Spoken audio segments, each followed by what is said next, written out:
जय गजानन। श्री गजानन महाराज सच्चरित्र हिंदी दोहावली अध्याय 20 दिव्य ज्योत श्री गजानन अभी प्रकाशमान।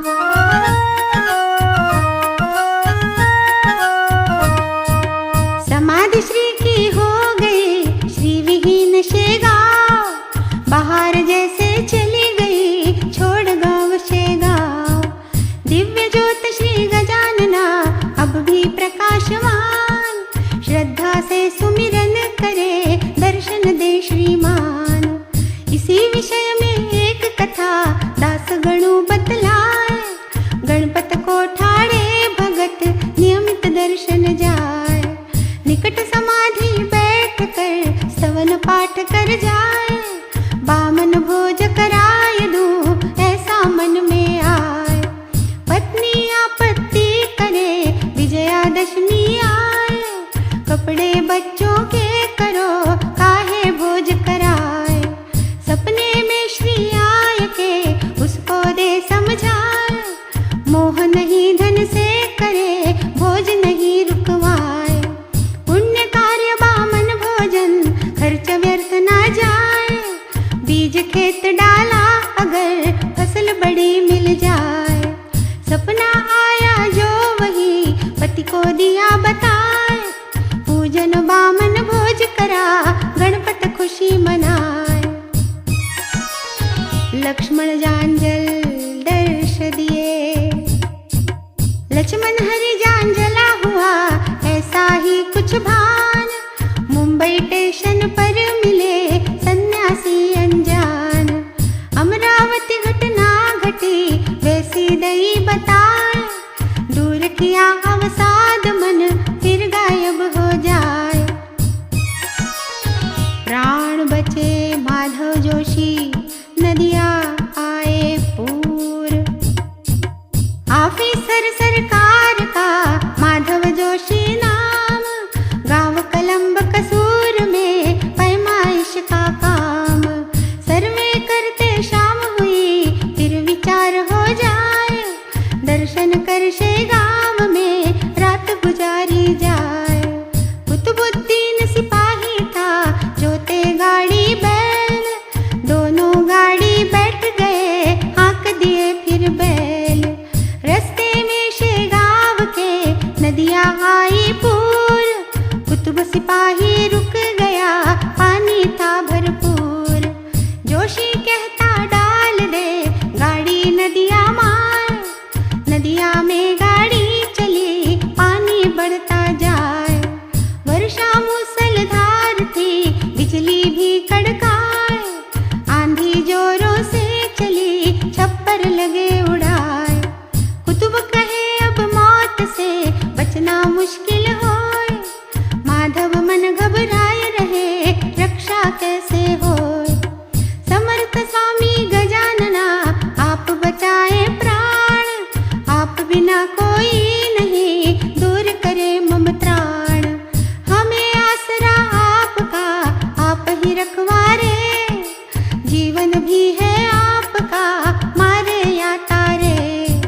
दोनों आंखें बंद कर छोड़ी बैल लगाम, जय गजानना बोलते पहुँच गए शेगाम।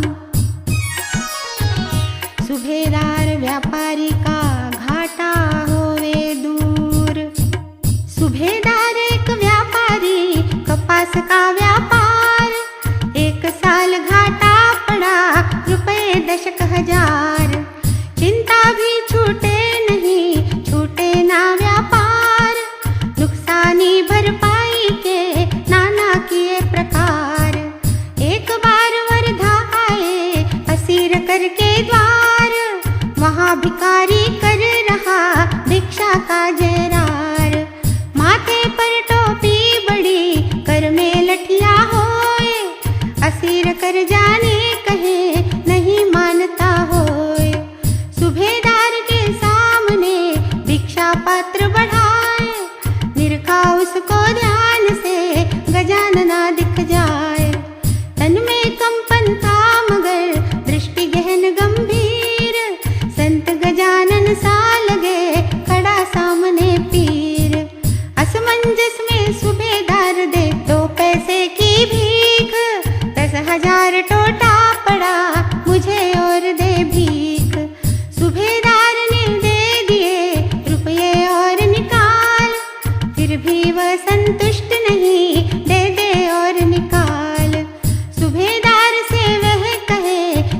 शंकित मन होए, आ तू मेरे पास आ, आशीष दूं मैं तोए।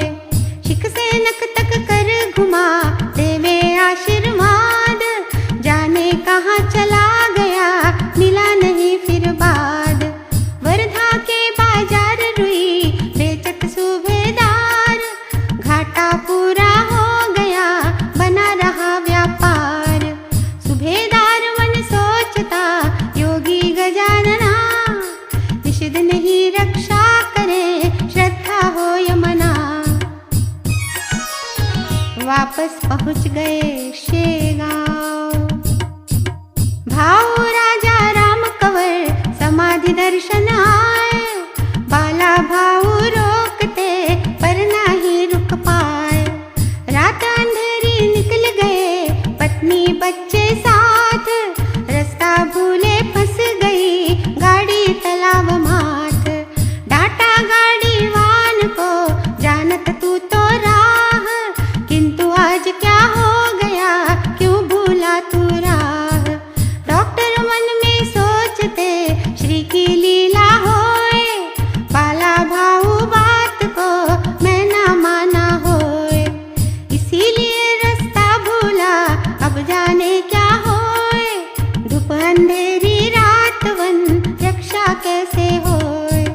घंटी की आवाज सुनी एक दिशा से आए, उसी दिशा जो राह मिले गाड़ी दई बढ़ाए। सूर्योदय होते होते पहुँचे वे जिस गाँव, पता लगाया पहुँच गए वापस वे शेगांव। बाला भाऊ से कहे घटना जो घट जाए, श्री ने जाने ना दिया अब प्रसादी पाए। तीरथ कूदी प्रदक्षिणा करे रोग उपचार, एक रतन सा का बेटा दिनकर नाम सुहाए। 1 वर्ष की आयु में रोग बड़ा लग जाए, बालक सारा सूख गया रक्त मांस ना होए। वैद्य डॉक्टर बड़े बड़े कुछ इलाज ना होए, अंतकाल आया निकट ठंडा पड़ा शरीर। समाधि पर लेकर गया रतन अपना वीर, मन्नत मांगी गजानना बांटूंगा प्रसाद।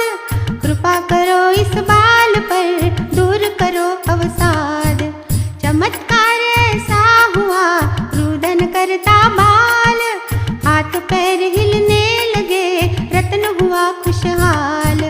प्राण दिन करा बच गए जय श्री गजानना, श्रद्धा से जो मांग ले देवत गजानना। रामचंद्र पाटिल सुता चंद्र भागा नाम, समय प्रसूति ज्वर चढ़ा जाने का नहीं नाम।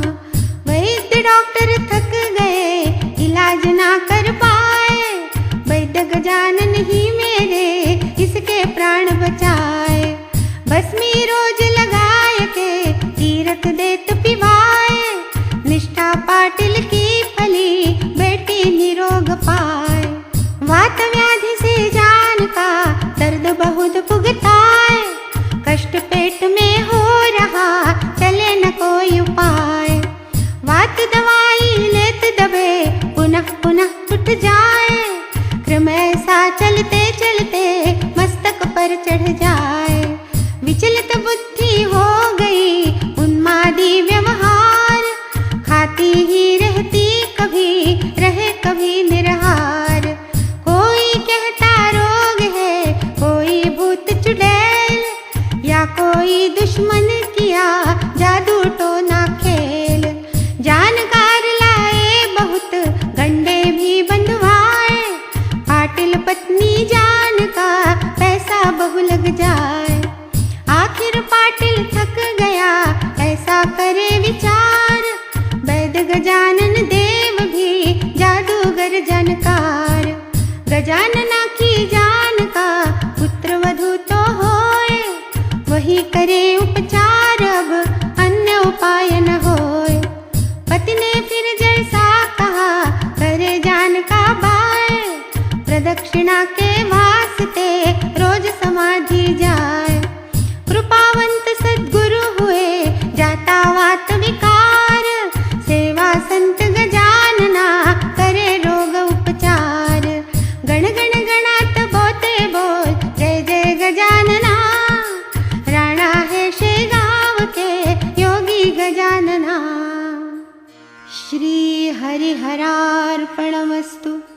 शुभं भवतु 20वां अध्याय समाप्त।